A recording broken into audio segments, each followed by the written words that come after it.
नमस्कार दोस्तों, कोटा कैरियर में पेश आर्ट के यूट्यूब चैनल पर आपका हार्दिक स्वागत है, अभिनंदन है। दोस्तों, जो कोटा कैरियर में पेश आर्ट के द्वारा ये ऑनलाइन क्लासेज जो चलाई जा रही है, इसका एक ही उद्देश्य है कि बच्चों को अधिक से अधिक इसका लाभ मिले। लेकिन मैंने ये देखा है कि आप ये क्लासें बहुत ही कम देखते हो।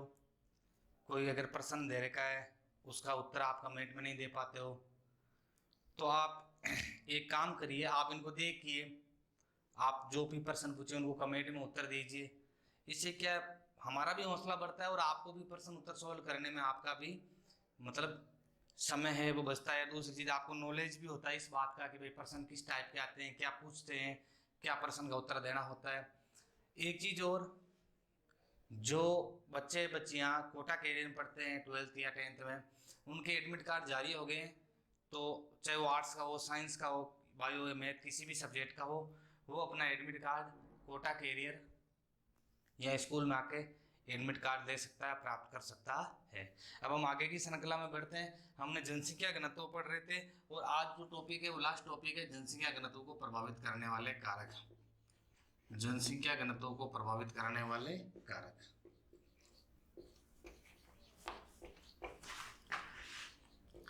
प्रभावित करने वाले कारक।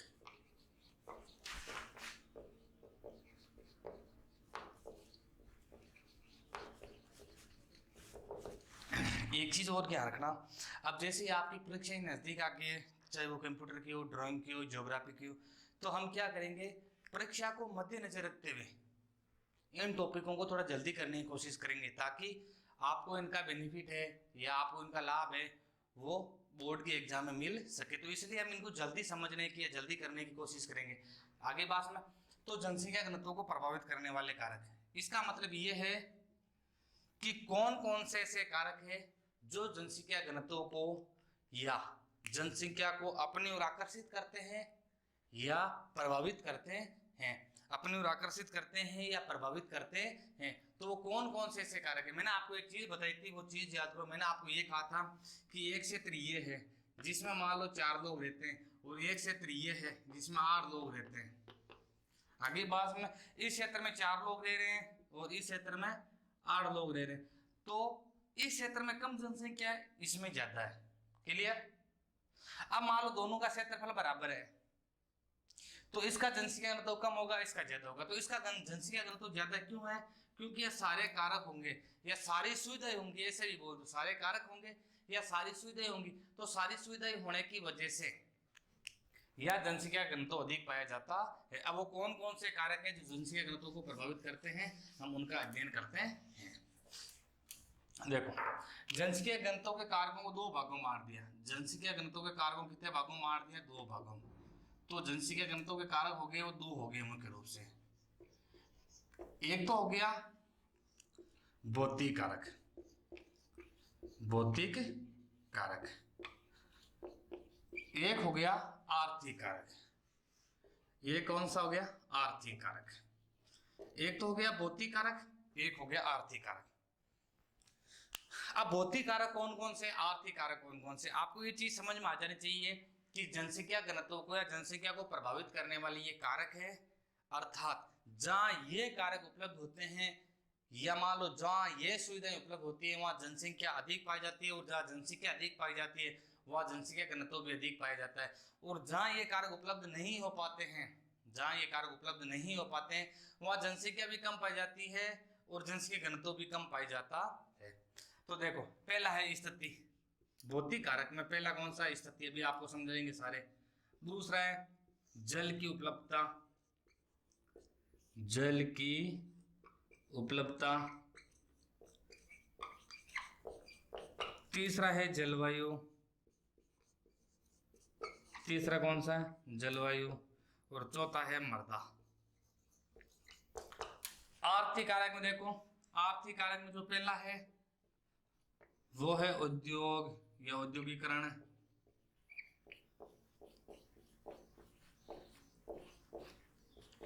दूसरा है खनिज। तीसरा है प्रवास। चौथा सामाजिक व राजनीतिक कारक, सामाजिक और राजनीतिक कारक। अब ये देखो क्या है, भौतिक कारक वो है जो धरातल से संबंधित है, जो धरातल से संबंधित है, ये धरातल पे प्राप्त होते हैं, धरातल पे प्राप्त, ऐसी बात नहीं धरातल पर ये प्राप्त नहीं होते, लेकिन ये धरातल से संबंधित अर्थात ये प्रकृति से संबंधित है। ये किससे संबंधित है? प्रकृति से। इसमें किसी व्यक्ति विशेष का हाथ नहीं है, अर्थात ये प्रकृति से संबंधित है, इसमें किसी व्यक्ति विशेष का हाथ नहीं है। इन कारकों में ये कारक वो है जिनसे मनुष्य को रोजगार प्राप्त होता है। ये वो कारक है जिनसे मनुष्य को क्या प्राप्त होता है? रोजगार प्राप्त होता है। ये सब कारक है वो रोजगार से संबंधित है। आगे बात में इनमें आप अगर ऐसे बांध के लिखो तो ठीक है, अगर ऐसे बांध के नहीं लिखो और आप सीधे लिख दो कि जनसंख्या घनत्व को प्रभावित करने वाले कारक ये 4 लिख दिए, ये 4 लिख दिए तो भी सही है। ये इनको बांटो या ना बांटो एक ही बात है। अब स्थिति देखो, अब एक एक चीज का जिक्र करते हैं, आगे बात समझे, अब एक एक चीज का जिक्र करते हैं। सबसे पहले पढ़ेंगे हम स्थिति। जनसंख्या घनत्व को प्रभावित करने वाले 2 मुख्य कारक है, एक तो भौतिक, दूसरा आर्थिक। क्लियर? 2 है तो 2 में सबसे पहले हम पढ़ेंगे भौतिक कारक को। किसको पढ़ेंगे? 1 नंबर पे, 1 नंबर पढ़ेंगे भौतिक कारक। कौन सा कारक? भौतिक कारक। अब भौतिक कारक में देखो कौन कौन से, ये प्रकृति द्वारा प्राप्त है, प्रकृति प्रदत्त है, आगे इसमें यह प्रकृति से संबंधित है, धरातल से संबंधित है। अब इनमें कौन कौन से देखो, सबसे पहले आता है स्थिति। स्थिति का मतलब है लोकेशन, स्थिति का मतलब है लोकेशन। आगे बात में स्थिति में ये देखो कि जो क्षेत्र ऊंचे हैं, जो क्षेत्र पहाड़ी है, वहां लोग कम निवास करना चाहते हैं। जो क्षेत्र ऊंचे क्षेत्र अर्थात पहाड़ी क्षेत्र है या उबड़ खाबड़ क्षेत्र है, वहां लोग कम निवास करना चाहते हैं। और जो क्षेत्र समतल है, तो मैं यहां लिख लिख के बता देता हूं, जो क्षेत्र उबड़ खाबड़ है, उबड़ खाबड़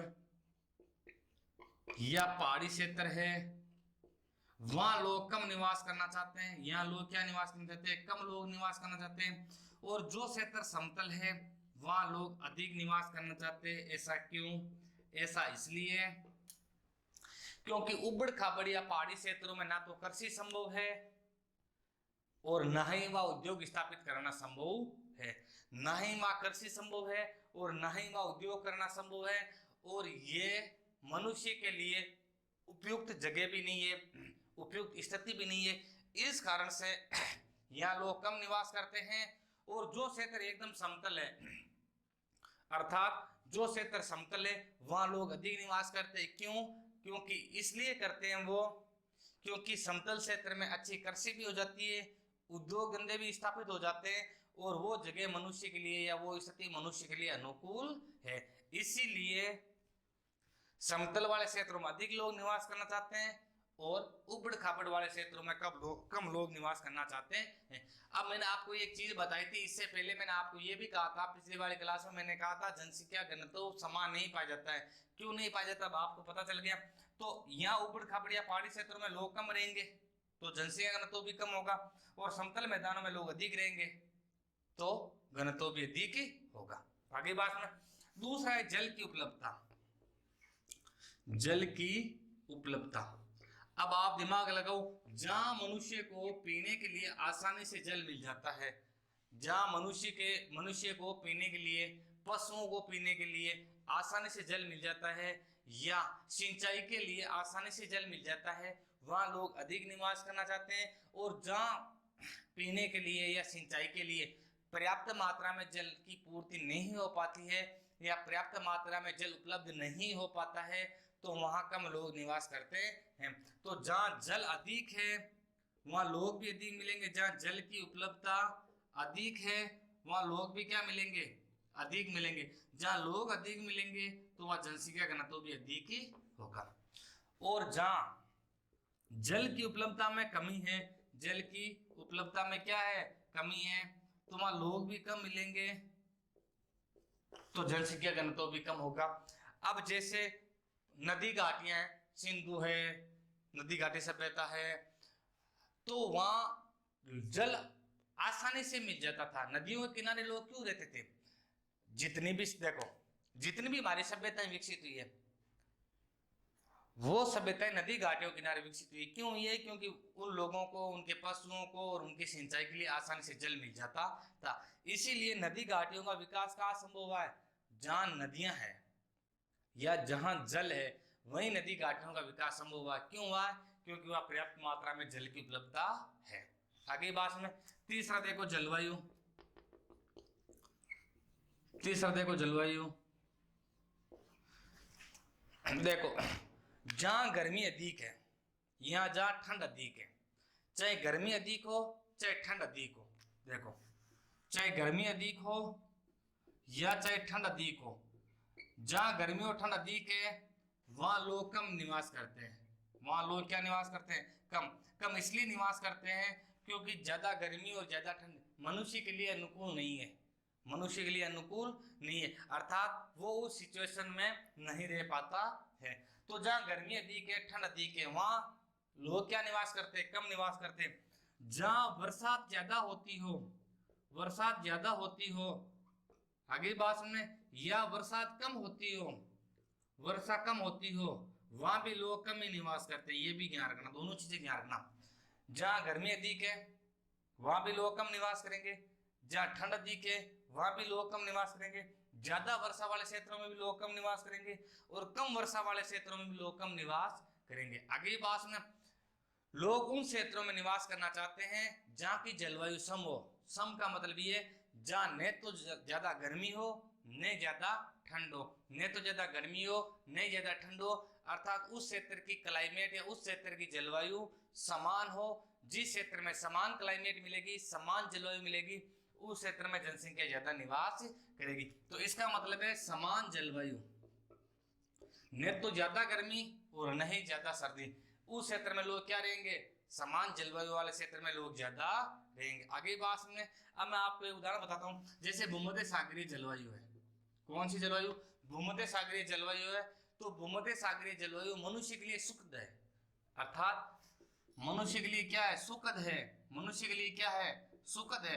जो भूमध्य सागरीय क्लाइमेट है, जो भूमध्य सागरीय जलवायु है, ये मनुष्य के लिए सुखद है और मनुष्य के लिए सुखद होने के कारण यहाँ अत्यधिक मात्रा में लोग निवास करते हैं।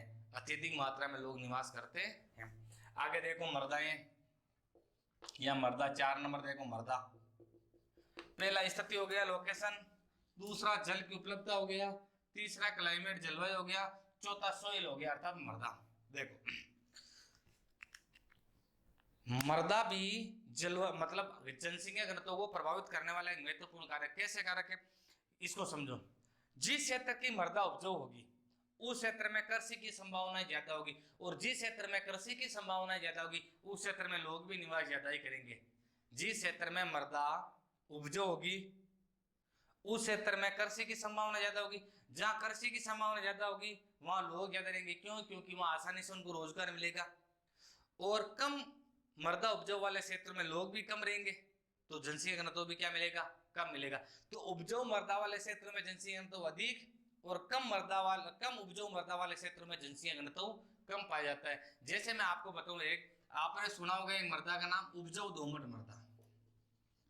उपजाऊ दोमट मृदा, या आपने ये सुना होगा जलोढ़ मृदा।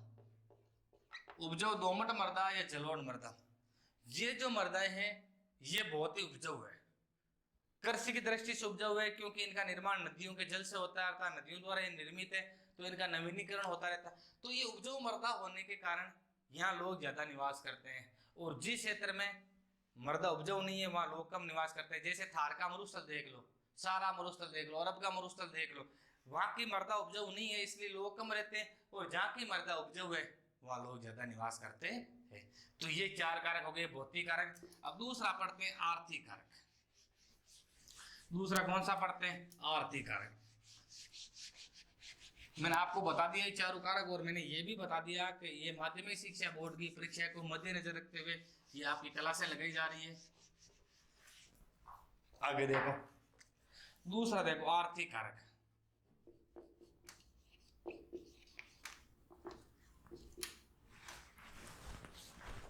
आर्थिक कारक देखो, आर्थिक कारक क्या है?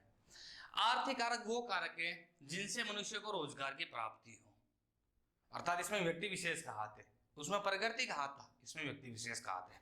सबसे पहला देखो खनिज, आर्थिक कारकों में सबसे पहला कौन सा है? खनिज।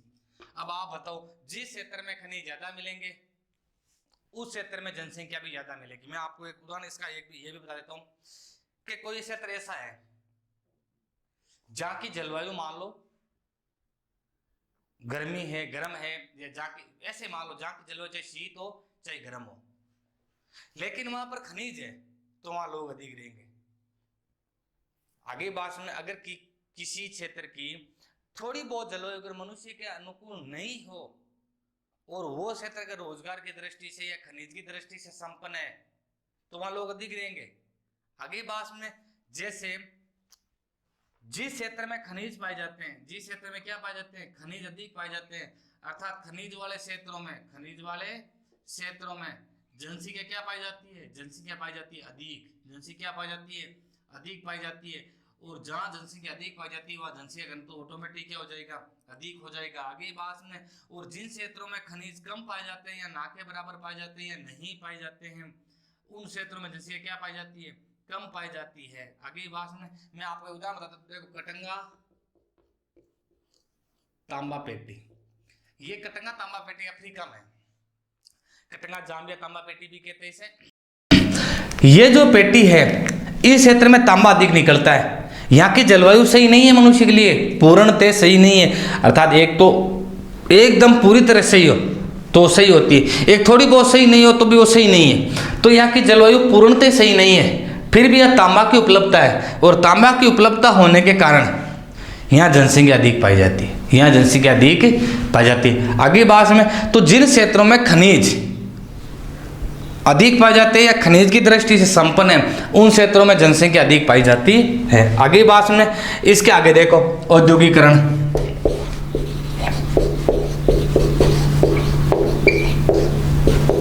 दो नंबर देखो औद्योगिकरण।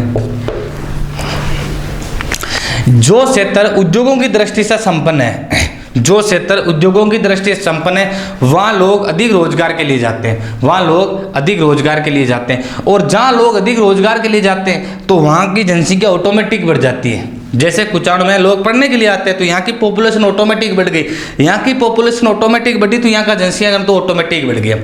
तो जो क्षेत्र औद्योगिक क्षेत्र है वहाँ जनसंख्या रोजगार करने के लिए अधिक जाती है। जब रोजगार करने के लिए वहाँ लोग अधिक जाते हैं तो उस क्षेत्र की पॉपुलेशन बढ़ जाती है और पॉपुलेशन के साथ साथ जनसंख्या घनत्व भी बढ़ जाता है। अगली बात में जनसंख्या घनत्व भी बढ़ जाता है। तो ये क्षेत्र औद्योगिक क्षेत्र है। अगर कोई क्षेत्र औद्योगिक क्षेत्र है तो उसमें जनसंख्या ज़्यादा पाई जाएगी, जनसंख्या घनत्व ज़्यादा पाई जाएगा। मैं आपको उदाहरण बता देता हूँ, जापान का एक क्षेत्र है कोबे ओसाका, ये क्षेत्र उद्योगों की दृष्टि से संपन्न है, ये क्षेत्र उद्योगों की दृष्टि से संपन्न है तो यहाँ जनसंख्या घनत्व अधिक पाया जाता है। यहाँ क्यों? दिल्ली देख लो, मुंबई देख लो, कोलकाता देख लो, ये क्षेत्र उद्योगों की दृष्टि से संपन्न है, अर्थात यहाँ उद्योग धंधे ज़्यादा है। तो उद्योग धंधे ज़्यादा होने की वजह से लोग रोजगार के लिए जाते हैं तो यहाँ का जनसंख्या घनत्व ऑटोमेटिक ज़्यादा हो जाता है। आगे बात में इसके बाद देखो नगरीयकरण, नगरीयकरण, नगरीयकरण किसे कहते हैं? 3 नंबर यही है, कोई व्यक्ति गांव को छोड़ के अगर वो नगर की ओर आ जाता है, नगर की ओर प्रस्थान करता है, कोई व्यक्ति गांव को त्याग कर नगर की ओर प्रस्थान करता है तो उसे नगरीयकरण कहते हैं। कोई व्यक्ति गांव को त्याग कर अगर नगर की ओर प्रस्थान करता है तो उसे क्या कहते हैं? नगरीयकरण कहते हैं। आपको बात सुनाई।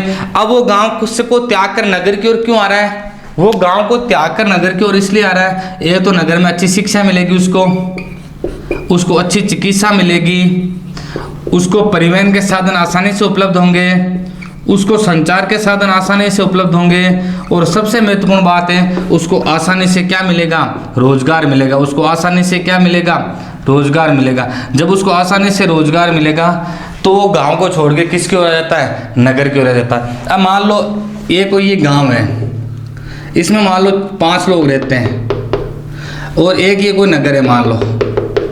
आगे बात में अब ये गांव को छोड़ के यहाँ आ गया, ये गांव को छोड़ के यहाँ आ गया तो देखो यहाँ आ गया।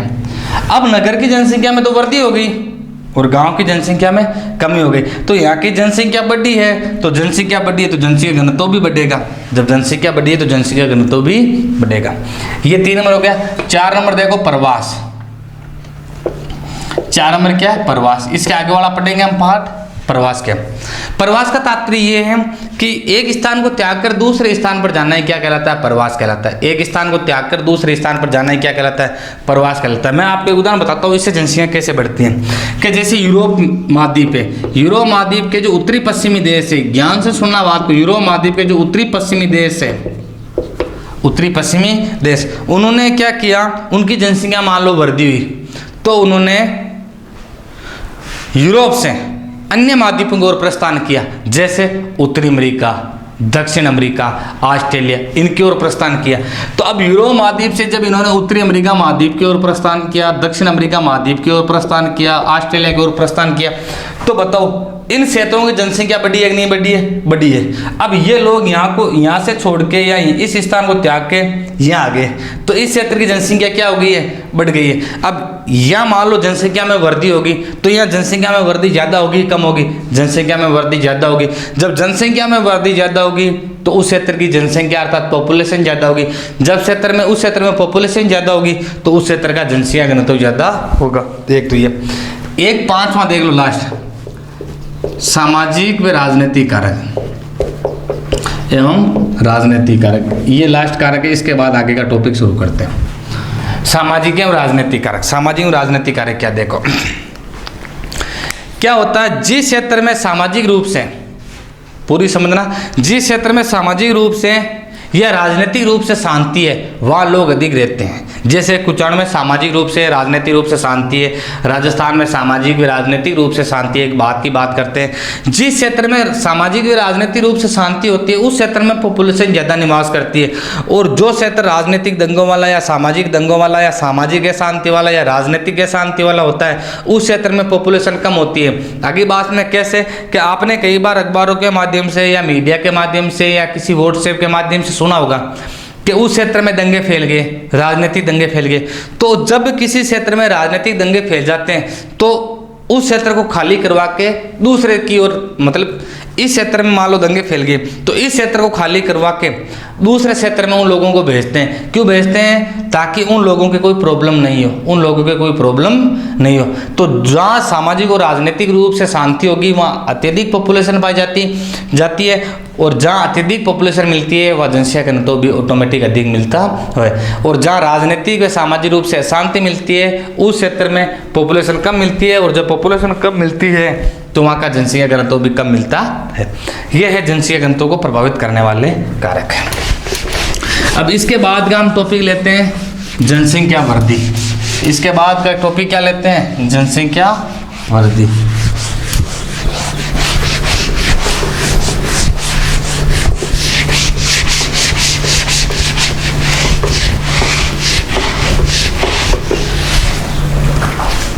इसके बाद का टॉपिक क्या लेते हैं? जनसंख्या वृद्धि।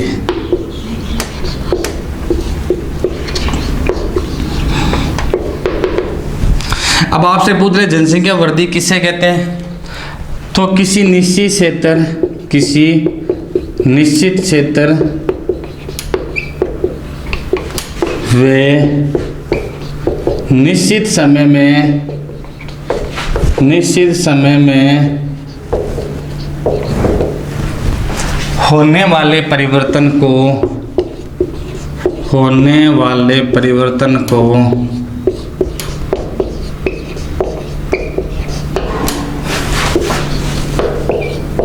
जनसंख्या वृद्धि कहा जाता है।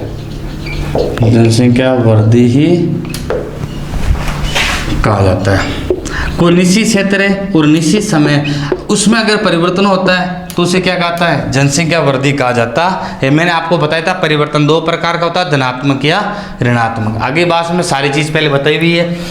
आगे देखो इसमें क्या, जो जनसंख्या वृद्धि है उसको या तो हम संख्या में ज्ञात कर सकते हैं। संख्या में कैसे? कि जैसे 2001 में मान लो 100 लोग थे, 2011 में कितने हो गए? कि मान लो 120 हो गए, तो संख्या में कैसे ज्ञात कर सकते हैं कि इन 10 सालों में कितने लोग बढ़े हैं, इन 10 सालों में 20 लोग बढ़े हैं। या तो हम संख्या में ज्ञात कर सकते हैं, या इसको किस में ज्ञात कर सकते हैं, या तो संख्या में ज्ञात कर सकते हैं, या इसको किस में ज्ञात कर सकते हैं, या इसको प्रतिशत में ज्ञात कर सकते हैं, प्रतिशत में ज्ञात कर सकते हैं आगे बात में, या इसको प्रतिशत में ज्ञात कर सकते हैं। क्लियर। दूसरी चीज, सभी देशों, सभी राज्यों या सभी महाद्वीपों में एक जैसी समान वृद्धि नहीं होती है। किसी की जनसंख्या वृद्धि दर ज्यादा होती है तो किसी की जनसंख्या वृद्धि दर कम होती है। अब इसको प्रतिशत में कैसे ज्ञात करते हैं, इसका हम पता करते हैं। देखो प्रतिशत में कैसे ज्ञात करते हैं, जैसे भारत की जनसंख्या मान लो, जो भारत की पॉपुलेशन है, भारत की जनसंख्या है, वो 2011 के अनुसार मान लो 102 करोड़ है। कितनी है, 102 करोड़। क्लियर। अगर मान लो भारत की जनसंख्या जो 2011 के अनुसार है वो मान लो 121 करोड़ है। कितनी करोड़ है, 121 करोड़। क्लियर। अब इसको प्रतिशत में कैसे ज्ञात करते हैं, कितने प्रतिशत की वृद्धि हुई है, कितने की नहीं हुई है। तो इसमें कैसे ज्ञात करते हैं, देखो 11 वाले में से 2 निकाल लेते हैं, यानी पहले इनका प्रतिशत ज्ञात करो, इनका प्रतिशत ज्ञात करो, कितने परसेंट की वृद्धि हुई है, कितने परसेंट की वृद्धि हुई है। जैसे मान लो उदाहरण के मानते हैं हम 18% की वृद्धि हुई है। कितने परसेंट की, 18 की। बट्टा में क्या आएगी, बट्टा में 2001 की जनसंख्या आएगी। बट्टा में क्या आएगी, 2001 की जनसंख्या इंटू क्या हो जाएगा 100। अब 102 करोड़ आएगी यहाँ, 102 क्या आएगी करोड़। तो जैसे मान लो कितने परसेंट की वृद्धि हुई, 18 की, बट्टा में 1 की जनसंख्या के इंटू 100 हो गया। इस प्रकार हम जनसंख्या का प्रतिशत निकाल सकते हैं कि जनसंख्या की वृद्धि दर कितनी परसेंट रही है। आगे देखो, एक इसमें ये टॉपिक दे रखा है, विश्व में जनसंख्या वृद्धि की प्रवृत्तियां, विश्व जनसंख्या वृद्धि की प्रवृत्तियां। आगे देखो, विश्व जनसंख्या वृद्धि की प्रवृत्तियां क्या है, विश्व जनसंख्या वृद्धि की प्रवृत्तियां।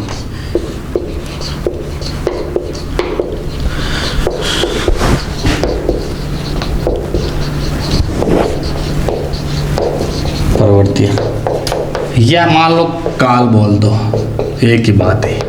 विश्व जनसंख्या वृद्धि की प्रवृत्तियां या विश्व जनसंख्या वृद्धि के काल। तो मैंने आपको थोड़ी देर पहले ये बताया था कि सभी महाद्वीपों में या पूरी पृथ्वी पर या किसी देश विशेष की बात करें तो भी उसके सभी राज्यों में एक जैसी वृद्धि नहीं हुई है, एक जैसी वृद्धि नहीं हुई है। अगली बात में किसी क्षेत्र में ज़्यादा हुई है तो किसी क्षेत्र में क्या हुई है, कम हुई है। ऐसे भी मान लो, या ऐसे मान लो किसी क्षेत्र में पहले ज़्यादा थी जनसंख्या वृद्धि दर, अब क्या हो गई, कम हो गई। और किसी क्षेत्र में पहले जनसंख्या वृद्धि दर कम थी, अब वहाँ क्या हो गई, ज़्यादा हो गई। तो इसका मतलब ये आता है, या इससे पता चलता है कि सभी क्षेत्रों की या सभी देशों की या विश्व की जो जनसंख्या वृद्धि दर है वो एक जैसी नहीं है, अर्थात इक्वल नहीं है। सभी क्षेत्रों में जनसंख्या वृद्धि में भिन्नता देखने को मिलती है।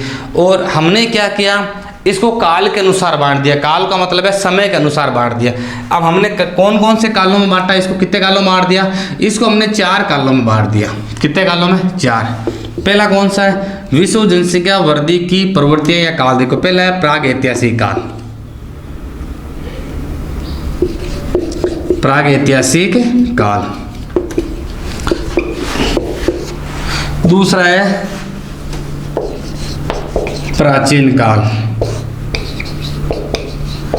तीसरा है मध्यकाल। और चौथा है आधुनिक काल। पहला कौन सा, प्राग ऐतिहासिक काल, दूसरा प्राचीन, तीसरा मध्य, चौथा आधुनिक। ये ऐसे प्रश्न इस प्रकार नहीं पूछते तो भी हम बता देते हैं। ये सबसे प्राचीन काल है, ये सबसे प्राचीन काल है। सबसे प्राचीन काल, सबसे प्राचीन काल कौन सा है, प्राग ऐतिहासिक काल है। आगे बात में, अब ये सबसे प्राचीन काल है तो बताओ आप, इस टाइम मनुष्य कहाँ रहता होगा, इस टाइम मनुष्य जंगलों में रहता था। कहाँ रहता था, जंगलों में रहता था। क्या खाता था, जंगलों में रहता था। आखेट करता था, अर्थात आखेट से अपने पेट की पूर्ति करता था। या मान लो जंगलों से जो भी कंदमूल है, फल फूल है जो प्राप्त होते थे, उनसे अपने पेट की क्या करता था, उनसे अपने पेट की पूर्ति करता था। तो अब अनुमान लगाओ, जब मनुष्य पशु की भांति जीवन व्यतीत करता था, यह सबसे प्राचीन काल है। तो इस काल में जनसंख्या भी तो कम रही है ना, रही है। जब सबसे प्राचीन काल है, आप तुलना करो सबसे पहले मानव की, मान लो ये सबसे पहले मानव वाली बात कर रहा हूँ उदाहरण के तौर पे, तो इस टाइम में जनसंख्या भी तो कम थी ना, लोग भी कम थे। तो जब लोग कम थे तो जनसंख्या की वृद्धि भी क्या रही है, कम ही रही है।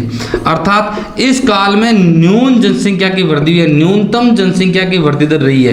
न्यूनतम क्यों रही है? क्योंकि लोग ही कम थे। जब लोग कम थे तो जनसंख्या की वृद्धि दर ही कम रहेगी, जब लोग कम थे तो जनसंख्या की वृद्धि दर ही कम रहेगी। इस कारण इस काल में न्यूनतम जनसंख्या की वृद्धि दर रही है। दूसरा काल देखो, प्राचीन काल। प्राचीन काल है वो प्राग ऐतिहासिक के बाद सबसे प्राचीन काल है। प्राचीन काल प्राग